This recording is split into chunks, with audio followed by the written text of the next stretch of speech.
तो आज हम पढ़ने वाले हैं बहुत इंपॉर्टेंट टॉपिक प्लेसेंटा।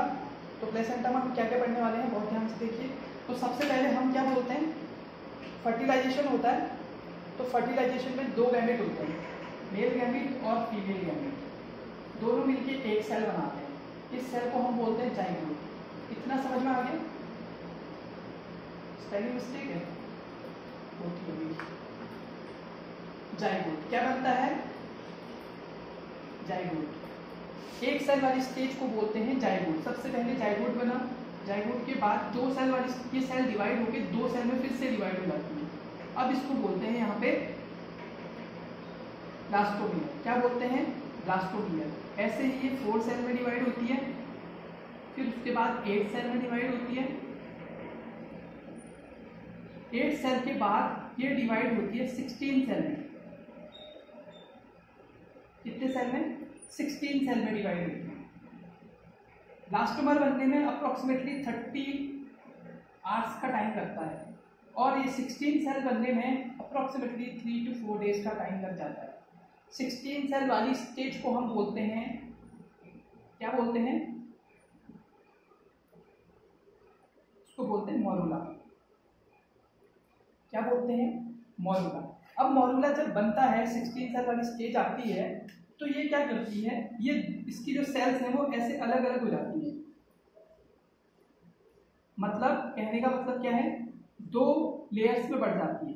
एक तो होती है आउटर लेयर में और एक इसकी इनसाइड बन जाती है, उसको बोलते हैं हम इनर लेयर। बाहर से कवरिंग होती है किसकी? जोना पैलेसोडा की।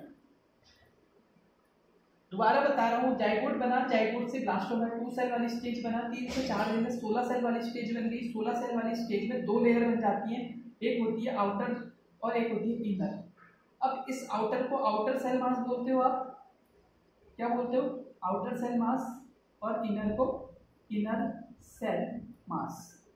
ये कब हो रहा है? 3rd to 4th डे पे। अभी फैलोपियन ट्यूब में या यूट्रस में पहुंची नहीं।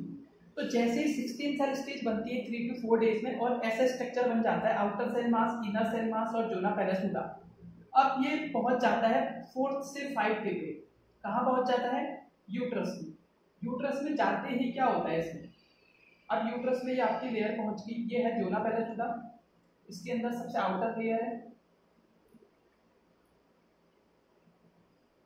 ये बन गई आपकी आउटर लेयर।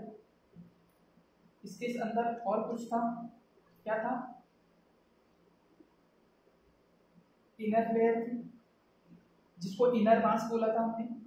तो जैसे ही ये कहाँ पहुंचती है? हमारे यूट्रस में। अब बहुत ही इंटरेस्टिंग चीज होती है यूट्रस में। यूट्रस में क्या भरा होता है? यूट्रस में क्या होता है? फ्लूइड होता है, सीक्रेशंस होते हैं। तो वो सीक्रेशंस क्या करते हैं, इस मोरुला के अंदर, इस मोरुला के अंदर यहाँ पे फिल्ड हो जाते हैं। फिल्ड हो गए, जहां पे ये फ्लूइड फिल्ड होता है उसको बोलते हैं blastocyst cavity. Blastocyst cavity. Blastocyst का मतलब क्या है? सिस्ट का मतलब है फ्लूइड का फिल्ड होना। और ये पूरी की पूरी स्ट्रक्चर जो मोरुला थी अभी तक, अब ये कहलाती है ब्लास्टोसिस्ट। क्या कहलाती है? ब्लास्टोसिस्ट। 4th डे पे ये पहुंच गई थी यूट्रस में। यूट्रस में जाने के बाद फ्लूइड फिल्ड हो गया, इसके मतलब किसके अंदर हुआ? आउटर सेल और इनर सेल के बीच में कैविटी बन जाती है। आउटर सेल है बाहर से, अंदर है इनर सेल, इन दोनों के बीच में एक कैविटी बन गई है। इसको हमने बोला ब्लास्टोसिस्ट कैविटी, और ये पूरा स्ट्रक्चर कहलाएगा हमारा ब्लास्टोसिस्ट। यहां तक समझ में आ गया? अब ब्लास्टोसिस्ट बन गया तो उसके बाद क्या हुआ? ब्लास्टोसिस्ट बनने के बाद ये कहती है, ब्लास्टोसिस्ट कहता है अब मैं बहुत बड़ी हो गई। क्या हो गई हूँ?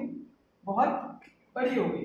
अब मुझे ये जो जोना की लेयर है, इसके साथ में जो जोना की लेयर आई थी रेड वाली, अब ये कहता है कि मुझे क्या करना है? मैं बड़ा हो गया हूं, अब मैं तुम्हारे साथ नहीं रहूंगी, अब क्या करना है तुमको? दूर रहना है मेरे से। तो ये क्या करता है? जोना को अपने से अलग कर देता है, या ये कह सकते हैं कि जोना अलग हो जाती है और ब्लास्टोसिस्ट अलग हो जाता है। ब्लास्टोसिस्ट जोना में से निकल जाता है, जोना डीजनरेट हो जाती है। तो जोना जैसे ही निकलती है, इस इसको हम जो भी अब ये लेयर नहीं रही इसके ऊपर, तो अब ये स्ट्रक्चर जो हमारा आउटर सेल और इनर सेल बना था, अब ये क्या कहलाएगा हमारा बाहर वाली सेल, यहीं से शुरू होता है प्लेसेंटा, ध्यान दें। तो ये आउटर सेल जो था अब यहाँ पे क्या कहलाता है ये, अब ये यहाँ पे कहलाता है साइटोट्रोपोब्लास्ट, साइटोट्रोपोब्लास्ट। इसी से बाकी प्लेसेंटा का डेवलपमेंट होने वाला है, बहुत ध्यान देंगे, इसी से प्लेसेंटा का डेवलपमेंट होने वाला है। अब ये कहता है यार कि मैं तो जोना से अलग होके मैंने अपना नाम बदल लिया, साइटोट्रोपोब्लास्ट रख लिया बाहर वाली लेयर में, अंदर वाली लेयर कहती है मैं भी कुछ नाम रख लूं अपना, अंदर वाली सेल्स जो होती वो अपना नाम रख लेती हैं एम्ब्रियोब्लास्ट। क्या रख लेती हैं? एम्ब्रियोब्लास्ट। तो आपको समझ में आ गया होगा, बाहर वाली लेयर जो कि साइटोट्रोपोब्लास्ट थी वो क्या बनाएगी, वो प्लेसेंटा डेवलपमेंट में हेल्प करेगी, जो कि अब हमारे बॉडी में नहीं रहता। जैसे ही हम ग्रोन अप होते हैं या डिलीवरी के बाद, तो प्लेसेंटा नहीं रहता हमारे पास, जबकि जो हम बने हुए हैं वो है मेन कंटेंट आपका इनर सेल मास, जिसको हम बोल रहे हैं एम्ब्रियोब्लास्ट। यहाँ तक समझ में आ गया? ये सारी प्रोसेस, अब ये बन गया साइटोट्रोपोब्लास्ट और एम्ब्रियोब्लास्ट। कहाँ बन गया? यूट्रस के अंदर, यूट्रस के अंदर बन गया। अभी ये हम केवल ओवम के बारे में, सॉरी जाइगोट के बारे में पढ़ रहे हैं। जाइगोट में कैसे ब्लास्टोमर बना, ब्लास्टोमर के बाद 16 सेल स्टेज मोरुला बनी, मोरुला के बाद इसके अंदर यूट्रस में जाते ही फ्लूइड भर गया, ब्लास्टोसिस्ट बन गया, ब्लास्टोसिस्ट के बाद जोना अलग होके साइटोट्रोपोब्लास्ट और एम्ब्रियोब्लास्ट बन गया। यहाँ तक समझ में आ गया? ठीक है, अब साइटोट्रोपोब्लास्ट बना, अब हम देखते हैं आगे क्या होता है।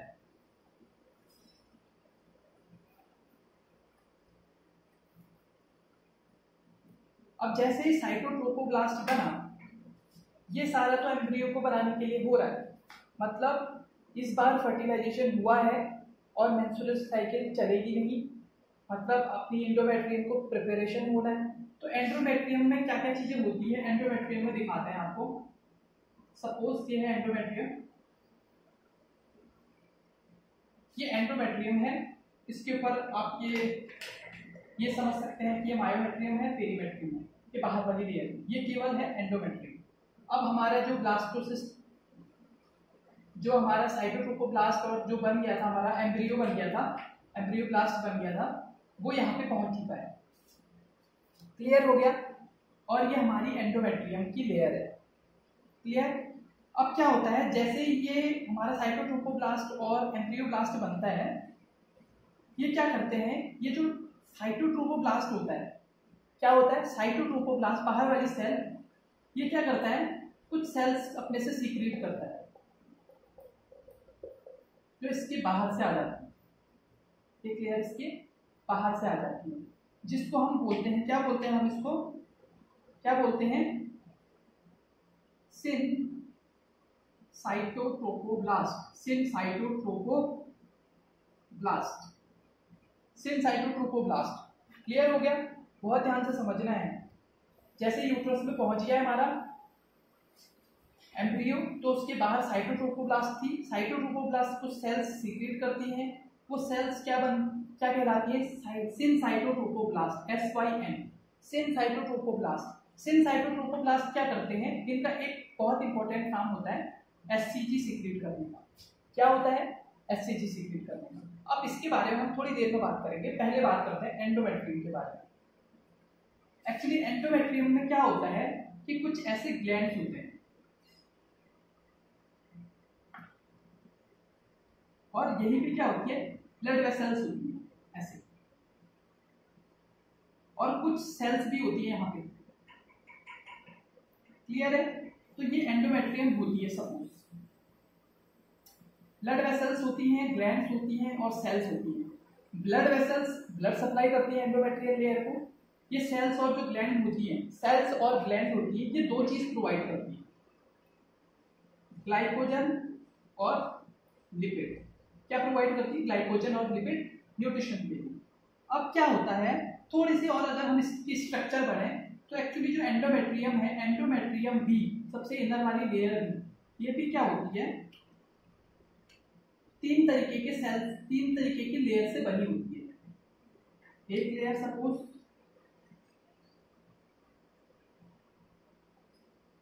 ये सबसे ऊपर वाली 2 लेयर और ये बीच वाली लेयर, 3 लेयर होगी। अब इन 3 लेयर्स का नाम क्या होता है देख लेते हैं। सबसे जो ऊपर वाली ब्लैक वाली दिख रही है आपको, ये कहलाती है हमारी बेसल लेयर। बेसल लेयर क्यों? क्योंकि ये सब इन दोनों की बेस में है। दूसरी चीज बेसिक यही है, इन केवल ये बेसल लेयर ही है जो ये 2 लेयर बनाती है, ठीक है। बीच वाली लेयर स्पॉन्जी लेयर होती है। कौन सी होती है? Spongy layer. और सबसे अंदर वाली जो लेयर होती है वो होती है कॉम्पैक्ट लेयर। क्या होती है? Compact layer. समझ गए? दोबारा से बता रहा हूँ, हमने कहा कि एंडोमेट्रियम की जो वॉल होती है उसमें ये ग्लैंड्स वगैरह सिक्रीशन वगैरह रहते हैं, मतलब कैसे ब्लड सप्लाई होती है, न्यूट्रिशन वगैरह मिलता है। लेकिन हमारी जो अगर हम प्रॉपर स्ट्रक्चर देखें तो हमारी एंडोमेट्रियम 3 लेयर से मिलकर बनी होती है। पहली होती है हमारी बेसल लेयर, दूसरी होती है स्पॉन्जी लेयर और तीसरी और सबसे नीचे वाली होती है कॉम्पैक्ट लेयर। अब होता क्या है, ड्यूरिंग मेंस्ट्रुएशन हमारी जो ये 2 लेयर है, कॉम्पैक्ट लेयर और स्पॉन्जी लेयर, ये क्या हो जाती है? डीजनरेट हो जाती है। यही होती है डीजनरेट। ये डीजनरेट क्यों होती है?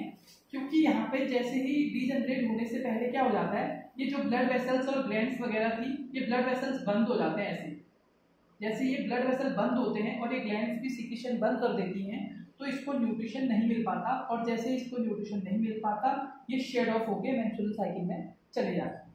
लेकिन इस बार क्या हो रहा है, आ गया है क्या हमारा एम्ब्रियो। इस बार इसको क्या नहीं होना है, शेड ऑफ नहीं होना है। क्यों? क्योंकि यही जो 2 लेयर होती है, फर्स्ट की ये जो 2 लेयर होती है, ये 2 लेयर ही मेन इंपॉर्टेंट है। इन दोनों लेयर पे ही हमारा इम्प्लांटेशन होता है। अगर इम्प्लांटेशन हुआ और ये शेड ऑफ हो गई तो, क्योंकि इम्प्लांटेशन के लिए तो इसको ब्लड सप्लाई चाहिए। अब इसमें ब्लड सप्लाई कैसे होता है उसको देखते हैं। ये जो ब्लड सप्लाई की इसमें वेसल्स बनी हुई है, एक्चुअली क्या होता है, जैसे ही ओवम रिलीज होता है, ओवम रिलीज होता है तो ओवम रिलीज होने के बाद अपनी एक लेयर छोड़ देता है, जिसको आप क्या बोलते हो, कॉर्पस ल्यूटियम। तो कॉर्पस ल्यूटियम जैसे ही ओवम इससे निकलता है तो क्या सीक्रेट करता है, एक हार्मोन जिसका नाम है प्रोजेस्टेरोन। अच्छे से जानते हैं आप प्रोजेस्टेरोन। प्रोजेस्टेरोन का काम क्या है कि इनको ओपन करके रखना, यहाँ पे ओपन करके रखना इनको, और ब्लड सप्लाई देते रहना। ब्लड वेसल्स जो होती है केवल ओपन होती है प्रोजेस्टेरोन की वजह से। प्रोजेस्टेरोन उनको ओपन करके रखता है, तो जब तक प्रोजेस्टेरोन रहेगा तब तक यहाँ पे इस लेयर पे हमारी जो बेसल लेयर है, इसको हम फंक्शनल लेयर भी बोलते हैं। बेसल लेयर के नीचे जो 2 लेयर है उनको हम फंक्शनल लेयर भी बोलते हैं। फंक्शनल इसलिए क्योंकि वही फंक्शन करती है। बेसल लेयर तो हमेशा रहती है लेकिन ये 2 लेयर नहीं रहती, और बेसल लेयर कभी भी शेड ऑफ नहीं होती। तो 2 लेयर्स में क्या है, अब हमारा क्या सिस्टम है, इसमें प्रोजेस्टेरोन क्या करता है, वेसल्स को ओपन करके रखता है, तो इसमें क्या मिलती है, ब्लड सप्लाई मिलते रहती है। अब क्या होता है, लेकिन जैसे ही ओवम रिलीज हुआ, ओवम के रिलीज होने के बाद कॉर्पस ल्यूटियम केवल 10 से 12 दिन तक जिंदा रह सकता है। कितने दिन तक? 10 से 12 दिन तक। अब ये 10 से 12 दिन तक ही जिंदा रहेगा तो केवल 10 से 12 दिन तक ही ये प्रोजेस्टेरोन सीक्रेट करेगा। ओवम के रिलीज होने के बाद 10 से 12 दिन के बाद मेंस्ट्रुअल साइकिल, 12-14 दिन के बाद मेंस्ट्रुएशन हो जाता है, तो ये शेड ऑफ हो जाती है। लेकिन अब कंडीशन क्या है, अब यहाँ पे क्या हो गया है, अब यहाँ पे आ गया है आपका एम्ब्रियो। एम्ब्रियो आ गया है तो अब क्या होगा, क्योंकि कॉर्पस ल्यूटियम तो 10-12 दिन तक ही रहता है, तो यहाँ तो ब्लड, जैसे ही कॉर्पस ल्यूटियम डैमेज होगा ब्लड सप्लाई बंद हो जाएगी, और ब्लड सप्लाई बंद होगी तो ये लेयर शेड ऑफ हो जाती है। यही एग्जैक्ट बात है। अब ब्लड सप्लाई तो बंद हो जाती है, लेकिन अब मेन फंक्शन क्या होता है, अब ये कैसे फिर यहाँ पे इम्प्लांट करेगी, क्वेश्चन ये है। इम्प्लांटेशन करने के लिए इस लेयर का जिंदा होना बहुत जरूरी है।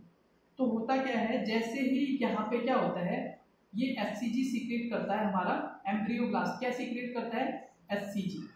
ये बहुत इंपॉर्टेंट रोल प्ले करता है। तो एचसीजी जो कि हमारा 10 to 12 डेज में हमारा कॉर्पस ल्यूटियम मरने ही वाला था, मतलब उसकी डेथ होने वाली थी अच्छे से, तो ये एचसीजी दौड़ा दौड़ा जाता है किसके पास, कॉर्पस ल्यूटियम के पास, और उसको देता है गुड न्यूज कि भैया इस बार तो इम्प्लांटेशन हो गया, बधाई हो आपको। तो ये कॉर्पस ल्यूटियम मतलब इतना बूढ़ा हो चुका होता है कि अब इस प्रोजेस्टेरोन बहुत कम सीक्रेट कर रहा होता है, मतलब 1 या 2 दिन में इसकी अच्छे से डीजनरेट होने वाला है, डेथ होने वाली है। लेकिन जैसे ही इसको खुशखबरी मिलती है एचसीजी के द्वारा, तो ये बहुत ही खुश हो जाता है इतना खुश हो जाता है कि ये फूला नहीं समाता। फूला नहीं समाता तो ये एक्स्ट्रा ल्यूटियल हो जाता है। एक्स्ट्रा ल्यूटियल का मतलब अब ये प्रोजेस्टेरॉन जो कि ये बिल्कुल ही डेथ होने वाला था, प्रोजेस्टेरॉन बढ़ा देता है इसमें। एससीजी की वजह से कॉर्पस ल्यूटियम क्या करता है, बहुत ज्यादा ल्यूटियल हो जाता है, और एससीजी जैसे ही प्रोजेस्टेरॉन बढ़ता है तो ये ब्लड वेसल्स में भी ब्लड बढ़ने लग जाता है। अब प्रोजेस्टेरॉन इतना ज्यादा होता है, देखिए इतना ज्यादा बढ़ा देता है, इतनी खुशी हो जाती है इसको कि यहाँ पे क्या होता है, अब ये जो लेयर्स थी, अब जो ये सेल्स थी, ये सेल्स क्या हो जाती है, सेलोन अप हो जाती हैं, बहुत बड़ी हो जाती हैं, और ये ग्लैंड भी बहुत ज्यादा सीक्रेट करने लग जाते हैं, और यहाँ पे ब्लड सप्लाई भी बहुत ज्यादा बढ़ जाती है। क्लियर हो गया, मतलब ब्लड सप्लाई, सेल्स का बढ़ना और ये सारी चीजें हो जाती हैं। इन्हीं सेल्स को, जो सेल्स सेलोन अप हो जाती हैं और ज्यादा, ये सेल भी क्या करती हैं, ग्लाइकोजन, और ये ग्लैंड का और सेल का दोनों का काम है ग्लाइकोजन और लिपिड का सिक्रीशन करना, मतलब सिंथेसिस करना, देना इसको। अब ये सेल्स भी डेवलप हो गई है, ज्यादा से ज्यादा ग्लाइकोजन और लिपिड बनाती हैं, और ब्लड वेसल्स भी बहुत ज्यादा हो जाता है। तो अब होता है हमारे फीटस का यहाँ पे, जब ब्लड सप्लाई बहुत ज्यादा बढ़ गई है, ब्लड सप्लाई बहुत ज्यादा बढ़ गई है और बहुत ही वार्म हो जाएगा, रेडनेस दिखने लगेगी इसमें, तो ये समझ सकते हैं आप, अब ये एम्ब्रियो का कर रहा है क्या, रेड कारपेट वेलकम, बहुत अच्छे से वेलकम करेगा ये कारपेट, मतलब हम समझ रहे हैं ना, तो वस्कुलर हो जाएगा, इसमें बहुत ज्यादा लिपिड आ जाएंगे, ग्लाइकोजन आ जाएगा, बहुत ही न्यूट्रिशियस हो जाएगा। अब ये लंबे टाइम तक शेड ऑफ नहीं होगा, जब तक इसे मिलता रहेगा सारा न्यूट्रिशन, तो शेड ऑफ नहीं होगा तो ये क्या करेगा, हमारा फीटस यहाँ पे जाके इम्प्लांट करेगा। लेकिन ये सारी चीजें होने से पहले, अब ये सारी जो चेंजेस आ रहे हैं, किसमें आ रहे हैं, हमारे एंडोमेट्रियम में। तो एंडोमेट्रियम में जो भी ये चेंजेस आ रहे हैं उसको हम बोलते हैं डेसिडुअल चेंजेस। क्या बोलते हैं, डेसिडुअल चेंजेस। अगर आपको क्वेश्चन आए कि डेसिडुअल चेंजेस क्या होते हैं, तो डेसिडुअल चेंजेस में आपने सिंपल बताना है कि जैसे ही एससीजी सीक्रेट होता है, हमारा क्या नाम कहते हैं, सिनसाइटोट्रोफोब्लास्ट से बाहर वाली लेयर सिनसाइटोट्रोफोब्लास्ट थी ना, तो सिनसाइटोट्रोफोब्लास्ट एससीजी सीक्रेट करते हैं, तो कॉर्पस ल्यूटियम के पास में कुछ रिसेप्टर्स होते हैं जो एससीजी को रिसीव करते हैं, और वहां पे क्या करता है, कॉर्पस ल्यूटियम बहुत ज्यादा प्रोजेस्टेरॉन सीक्रेट करने लग जाता है, जिसकी वजह से यहाँ पे ब्लड सप्लाई बढ़ जाती है, न्यूट्रिशन बढ़ जाता है, और एंडोमेट्रियम की लेयर प्रिपेयर हो जाती है। यही सारे चेंजेस कहलाते हैं डेसिडुअल चेंजेस, और अब ये कहलाता है हमारा डेसिडुआ। क्लियर हो गया, ये तो हो रहे हैं हमारे किस में चेंज, एंडोमेट्रियम में। अब एंडोमेट्रियम में चेंज हो रहे हैं, तो एंडोमेट्रियम तो अपने आप को प्रिपेयर कर रही है एम्ब्रियो के लिए, डेसिडुआ अपने आप को प्रिपेयर कर रही है एम्ब्रियो के लिए। अब एम्ब्रियो भी तो अपने आप को प्रिपेयर करेगा, अब एम्ब्रियो का प्रिपरेशन ही बहुत जरूरी है। क्यों, क्योंकि सबसे बाहर से हमने पढ़ा था एक लेयर होती थी, कौन सी होती थी, सिनसाइटोट्रोफोब्लास्ट। सिनसाइटोट्रोफोब्लास्ट, इसके अंदर से सेल्स थी, जिसको हमने बोला था, क्या बोला था हमने इसको, साइटोट्रोफोब्लास्ट। साइटोट्रोफोब्लास्ट से ही सिनसाइटोट्रोफोब्लास्ट बना था, साइटोट्रोफोब्लास्ट। इसके अंदर होता है हमारा इनर सेल मास, जिसको बोला था हमने, क्या बोला था, एम्ब्रियोब्लास्ट। क्या बोला था, एम्ब्रियोब्लास्ट। अब हमारा एम्ब्रियोब्लास्ट बन गया अंदर, क्लियर हो गया। अब होता क्या है, जैसे ही एंडोमेट्रियम में चेंज होते हैं उसी टाइम पे, मतलब एंडोमेट्रियम अपना काम कर रहा है, ये भी अपने आप अपना काम करता है। ये अपना क्या काम करता है कि इसमें जो ये साइड अंदर वाली लेयर होती है साइटोट्रोफोब्लास्ट, ये कुछ ऐसे फिंगर लाइक जो प्रोजेक्शंस बनाती है, अपनी सेल को थोड़ा सा बड़ा करती है और कुछ ऐसे फिंगर लाइक प्रोजेक्शंस बनाती है। क्या बनाती है, फिंगर लाइक प्रोजेक्शंस बनाती है। बाकी ये किससे कवर रहता है, हमारा साइटोट्रोफोब्लास्ट। तो हमारी साइटोट्रोफोब्लास्ट ने फिंगर लाइक क्या बनाती है, प्रोजेक्शंस बनाती है। अब फिंगर लाइक प्रोजेक्शंस बनाने के बाद क्या होता है वो देख लेते हैं।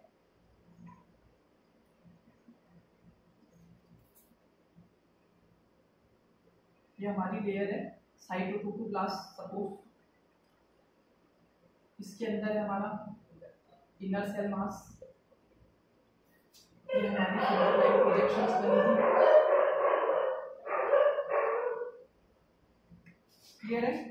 अब होता क्या है कि ये हमारा जो एम्ब्रियोब्लास्ट है ये कहता है कि साइटोट्रोपोब्लास्ट ने अपना क्या कर लिया, अपनी सेल तो दो भागों में बट गई उसने तो साइटोट्रोपोब्लास्ट भी बना दिया और वो ये फिंगर लाइक प्रोजेक्शंस भी बना दिया। तो ये फिंगर लाइक प्रोजेक्शंस जो बनते हैं इनको ये कहलाते हैं प्राइमरी विलाई।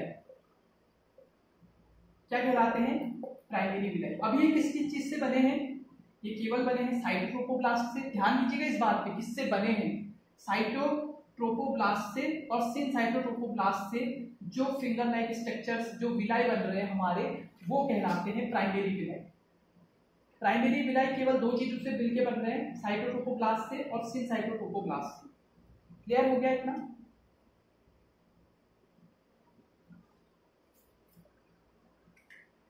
अब क्या होता है, हमारा जो एम्ब्रियो है वो भी एक बाइल्यूनर डिस्क में अपने आप को चेंज कर लेता है। कैसे चेंज कर लेता है? बाइल्यूनर डिस्क में चेंज कर लेता है। कैसे चेंज कर लेता है? बाइल्यूनर डिस्क में। तो बाइल्यूनर डिस्क में अगर वो अपने आप को चेंज कर रहा है, सॉरी, बाइल्यूनर डिस्क में चेंज कर रहा है, ये फिंगर लाइक प्रोजेक्शंस हैं, तो क्या होता है इनके बीच में जो हमारे विलाई बने थे, इनके बीच में क्या होता है, ऐसी कैविटीज बन जाती है। क्या बन जाती है? ऐसी कैविटीज। और बाहर से तो आपको पता है इसके क्या है, सिन साइटोट्रोपोब्लास्ट है। ये जो कैविटीज बनी है इनको बोलते हैं ल्यूकेनर स्पेस। क्या बोलते हैं? ल्यूकेनर स्पेस। इनका भी काम है। तो क्या क्या बन गया हमारा, साइटोट्रोपोब्लास्ट से प्राइमरी विलाई बने, प्राइमरी विलाई के बीच में जो स्पेस होता है वहां पे क्या बन गया, वहां पे ल्यूकेनर स्पेसेस बन गए। इतना समझ में आ गया? अंदर हमारा जो एम्ब्रियो था अभी तक, अब एम्ब्रियो हमारा कुछ इस तरीके से चेंज हो गया। ये भी दो पार्ट में चेंज हो गया हमारा। ऊपर वाली बन गई एमनियोटिक कैविटी और नीचे वाली बन गई योक सेट। बहुत ध्यान से देखना, ऊपर वाली बन गई एमनियोटिक कैविटी और नीचे बन गई योक सेट। और जो बीच में दो डिस्क बने हैं, तो ऊपर वाली है एपीब्लास्ट और नीचे वाली है हाइपोब्लास्ट। क्लियर हो गया इतना? अब एम्ब्रियो भी दो भागों में टूट गया, एमनियोटिक कैविटी और योक सैक में। अब एम्ब्रियो के अंदर थोड़ी सी और चेंजेस आ रहे हैं। जैसे ये टूटता है तो ये क्या करता है, जैसे ये एम्ब्रियो था हमारा, ये एक डिस्क थी, ये दूसरी डिस्क थी, ये नीचे योक सैक था। तो अब ये योक सैक कुछ कनेक्टिव टिश्यूज सीक्रेट करता है। क्या करता है? कुछ कनेक्टिव सेल्स या टिश्यूज यहां से रिलीज करता है। क्या करता है? कुछ कनेक्टिव टिश्यूज। तो ऐसे पूरा का पूरा भर जाता है, पूरा का पूरा ऐसे। क्या क्या?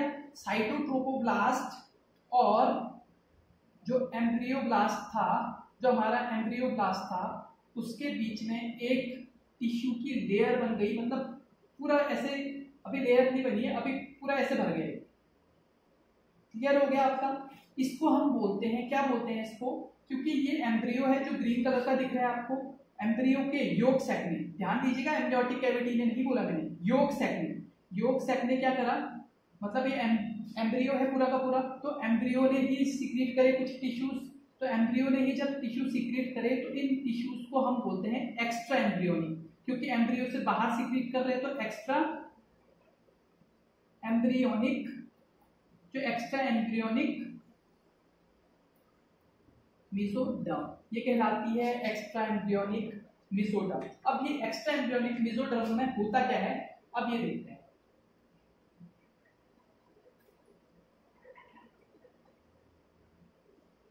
सबसे अंदर हमारा ये था, ये डिस्क बनी हुई थी। अब इसके बाहर से जो पूरा भर गया था हमारा, अब वो क्या करता है, एक लेयर तो वो इस पे बना देता है ऐसे। ये क्या था हमारा, ये था हमारा साइटोट्रोपोब्लास्ट, इसमें विलाइज बनी थी ऐसे। इसके बाहर से था सिन साइटोट्रोपोब्लास्ट। अब जो हमारा एक्स्ट्रा एम्ब्रियोनिक मेसोडर्म बना था, एक्स्ट्रा एम्ब्रियोनिक मेसोडर्म क्या करता है, पूरा भर गया था लेकिन अब ये दो लेयर्स में बढ़ जाता है। एक लेयर तो साइटोट्रोपोब्लास्ट पे लग जाती है और एक लेयर लग जाती है हमारे एम्ब्रियो। इतना क्लियर हो गया? ये हर जगह से हट जाता है, मतलब पूरा अलग कर देता है, लेकिन एक ही जगह से ये अपना हटा नहीं पाता है। यहाँ पे मतलब जो आपका मिडिल वाला पार्ट है, जो एपिब्लास्ट और हाइपोब्लास्ट है, वहां पे मेसोडर्म की लेयर हटती नहीं है। जैसे पूरा फैल गया था ना इसमें, ये जो लेयर बनती है ये कहलाती है कनेक्टिंग स्टॉक। कनेक्टिंग स्टॉक, यही से फीटस अपना ब्लड लेगा। अब आगे क्या होता है? अब हमारे प्राइमरी विलाई बन गए थे, दो चीजों से बने थे, हमने बोला था किस किस से, साइटोट्रोपोब्लास्ट और सिनसाइटोट्रोपोब्लास्ट से। अब क्या हो रहा है, अब ध्यान से देखिए। अब क्या होता है, ये जो मेसोडर्म की लेयर है ये थोड़ी अपने को ग्रोथ कर देती है। मेसोडर्म की लेयर क्या करती है, ग्रोथ कर लेती है और जो विलाई है उनके अंदर पहुंच जाती है। ऐसे मेसोडर्म की ये वाली जो लेयर है ये ग्रोथ करके क्या करती है, इसके अंदर पहुंच जाती है। इस कंडीशन को हम बोलते हैं सेकेंडरी विलाई। किसको बोलेंगे सेकेंडरी विलाई? क्या क्या होगा उसमें? सबसे बाहर वाली लेयर कौन सी है, सिनसाइटोट्रोपोब्लास्ट। दूसरी कौन सी है, साइटोट्रोपोब्लास्ट। अब तीसरी कौन सी हो गई इसमें, मेसोडर्म, एक्सटेम्बियोनिक मेसोडर्म। ये बन गई हमारी सेकेंडरी विलाई। और इनके बीच में क्या था, ल्यूपिनस स्पेसेस। लेकिन अभी भी ब्लड सप्लाई नहीं मिल रहा है, कैसे मिलेगा? अब देखेंगे कैसे मिलता है। अब क्या हुआ, फिर से हमारा ये सपोज हमारा एमनियोटिक कैविटी थी, ये बीच में दो डिस्क थी, योग शेक था, इसके बाहर से मेसोडर्म की लेयर बन गई थी, हमने बोला था। इसके बाहर से सबसे साइटोट्रोपोब्लास्ट के अंदर भी एक मेसोडर्म की लेयर थी, उसके बाहर से साइटोट्रोपोब्लास्ट थे।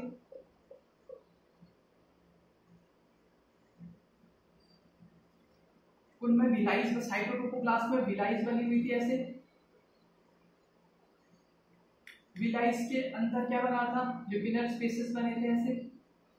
और इन सब के बाहर से क्या था, सिनसाइटोट्रोपोब्लास्ट की ऐसे लेयर। इतना समझ में आ गया था? यहां से हमने बोला ये मेसोडर्म से कनेक्टेड रहता है, जिसको बोलते हैं कनेक्टिंग स्टॉक। अब यहाँ पे क्या होता है, जैसे ही क्या होता है, मेसोडर्म ने इसके अंदर बना लिया था, सेकेंडरी विलाई हमारी बन चुकी थी। क्या बन चुकी थी, सेकेंडरी विलाई बन चुकी थी। अब क्या होता है, जो हमारी सिनसाइटोट्रोपोब्लास्ट की सेल्स होती है ये क्या करती हैं, यहाँ कहीं से ऊपर से ये मैटरनल आर्टरी या वेन होती है, आर्टरी और वेन होती है, तो ये सिनसाइटोट्रोपोब्लास्ट का नेचर क्या होता है, ये कर देते हैं इसको पंक्चर। क्या कर देते हैं, पंक्चर। और ये ब्लड आ जाता है कहाँ पे, ल्यूपिनल स्पेसेस में। अब हमारे ल्यूपिनल स्पेसेस में क्या भर गया, ब्लड। लेकिन ये तो सेल्स हैं, ये अब्जॉर्ब कैसे करेंगी? तो अब क्या होता है, अब इसके अंदर बहुत ही अच्छी चीज बन जाती है, वो बन जाती है ब्लड वेसल्स। क्या बन जाती है, ब्लड वेसल्स। तो इन ब्लड वेसल्स का बनना ही कहलाता है आपका टर्सरी विलाई। जब ब्लड वेसल बनने के बाद ये विलाई, कौन से विलाई कहलाएंगे आप, टर्सरी विलाई कहलाएंगे। कौन से विलाई कहलाएंगे, टर्सरी विलाई। तो टर्सरी विलाई किस किस चीज से बन के बनी है, सबसे बाहर क्या है, सिनसाइटोट्रोपोब्लास्ट, अंदर क्या है, साइटोट्रोपोब्लास्ट, और अंदर क्या है, उसके अंदर क्या है, मेसोडर्म, उसके अंदर क्या है, बन गई क्या, ब्लड वेसल्स। ब्लड वेसल्स, तो ये बन गई हमारी टर्सरी विलाई। तो टर्सरी विलाई से जैसे ही यहाँ पे ल्यूपिनल स्पेसेस से अब क्या करेंगे, ये ब्लड यहाँ पे, ये टर्सरी विलाई को ब्लड देंगे और इससे हमारा प्लेसेंटल सर्कुलेशन चलेगा। कितना क्लियर हो गया? ठीक है, थोड़ा सा एक बार शॉर्ट में रिवाइज कर लेते हैं। अगर लास्ट मिनट में भी आपने लास्ट मिनट की 2 मिनट की वीडियो पूरी देखी होगी तो अब आपको थोड़ी देर में समझ में आ जाएगा। सबसे पहले बोला हमने 2 सेल स्टेज बनी, 2 सेल के बाद ब्लास्टोमर बोला इसको, फिर 4 सेल स्टेज बनी, फिर ऐसे ही 16 सेल स्टेज बन गई थी। 16 सेल स्टेज को हमने मॉड्यूला बोला था, जो इनर सेल और आउटर सेल में डिवाइड हो गई थी। जैसे ये यूट्रस में पहुंचती है 4 से 5 डेज पे, ये क्या करती है, इसके अंदर एक कैविटी बन जाती है, जिसको हमने क्या बोला था, कौन सी कैविटी बोला था, ब्लास्टोसिस्ट कैविटी। ब्लास्टोसिस्ट कैविटी जब बनती है तो तब क्या होता है, ब्लास्टोसिस्ट कैविटी बनने के बाद ये क्या करती है, ब्लास्टोसिस्ट क्या करता है, जोना हैचिंग करता है। जोना हैचिंग का मतलब क्या है कि ये जो लेयर है बाहर की वो अलग हो जाती है और इनर सेल मास और आउटर सेल मास अलग हो जाता है। अब इनमें जैसे ये अलग होते हैं तो अब ये कहलाते हैं साइटोट्रोपोब्लास्ट और एम्ब्रियोब्लास्ट। साइटोट्रोपोब्लास्ट एक अपनी सेल्स बनाता है जिसको बोला सिनसाइटोट्रोपोब्लास्ट। अब सिंपल सा अगर हम समझें तो क्या बनता है हमारा, साइटोट्रोपोब्लास्ट का काम क्या है और सिनसाइटोट्रोपोब्लास्ट का काम क्या है, तो ये क्वेश्चन बहुत इंपॉर्टेंट है। तो साइटोट्रोपोब्लास्ट का तो काम है हमारा प्लेसेंटा बनाना और सिनसाइटोट्रोपोब्लास्ट का है एससीजी का सीक्रेशन करना। ये सब कुछ होने के बाद अब क्या हुआ, अब एम्ब्रियो ने भी डेवलपमेंट करना स्टार्ट हुआ। एम्ब्रियो में ये सारे ग्लैंड वगैरह आए और कार्पस ल्यूटियम ने ज्यादा प्रोजेस्टेरोन वगैरह डाला तो हमारा यहाँ पे क्या हो गया, बेसल लेयर में इम्प्लांटेशन हो गया। 11 से 12 दिन में हमारा इम्प्लांटेशन हो जाता है। तो 11 से 12 दिन में इम्प्लांटेशन तो हो जाता है, लेकिन जिस टाइम पे रेसिडुअल चेंजेस चल रहे होते हैं उसी समय हमारा एम्ब्रियो भी क्या करता है, अपने चेंजेस करता है।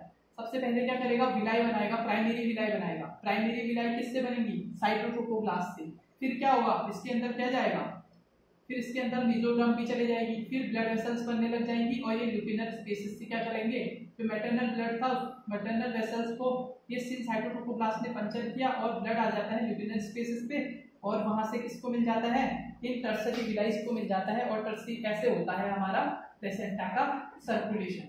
अगर आपको इसकी दूसरी वीडियो भी चाहिए, मतलब जिसमें हम बाकी थोड़ी सी और बात करेंगे प्लेसेंटा के बारे में, जैसे अबनॉर्मलिटीज हो गई और बाकी सारी चीजें और कैसे हमारा स्ट्रक्चर होता है, क्या क्या कैसी चीजें होती हैं, तो आप मुझे कमेंट करेंगे नीचे। क्लियर हो गया? Thank you.